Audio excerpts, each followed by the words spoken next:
Hello, I'm Tess Walston, and I'll be going over what distance education is, what the benefits and drawbacks are, and how I see distance education expanding in the future. There are four properties that define distance education. First, distance education is institutionally based, which means it's not just self research on Google.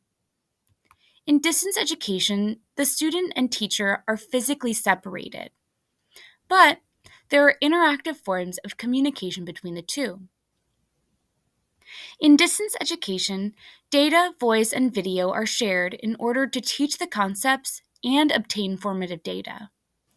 There are some key terms that we use when talking about distance education: e-learning, virtual education, and online education.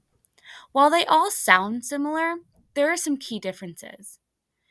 E-learning references distance education in the private sector, for example, onboarding training for a company. Virtual education is used to talk about distance education for grades K through 12. The term online education is used when talking about higher education. As distance education has been expanding, the benefits are becoming evident. Distance education is flexible by allowing learners to participate in education from anywhere and anytime if the courses are asynchronous. Distance education is accessible because there are some individuals who are not physically able to participate in person learning, so they have access to education that they didn't previously have. Distance education can also be more affordable due to cutting costs that usually come with in person learning, like commuting and location. While there are benefits, distance education also comes with potential drawbacks. One of the biggest drawbacks is that there is a lack of social interaction in an online setting. Although there are web tools that encourage participation in the online classroom, nothing compares to collaborating with instructors and peers in person. Because most students participate in distance education while they are home, there is a high chance of distractions that they may face while completing work. These distractions are limited if they were in a physical classroom. Another drawback is the learning curve that lots of people have with new technology. Although I feel confident in my ability to use technology, I have used web tools that took me a while to figure out how to navigate. For some people, new technologies may be intimidating and could be a roadblock in trying to participate in an online course.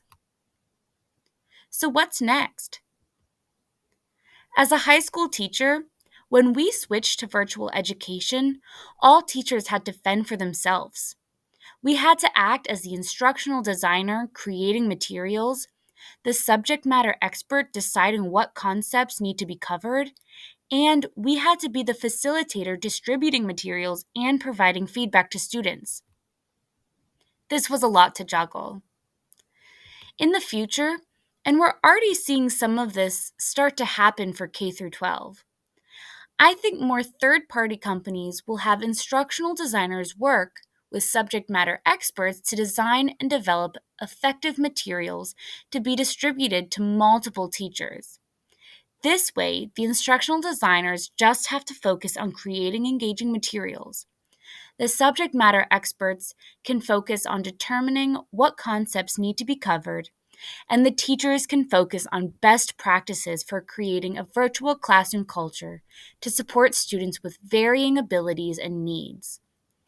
This allows professionals to hone their abilities and work together to enhance the experience for both the instructors and the learners for distance education.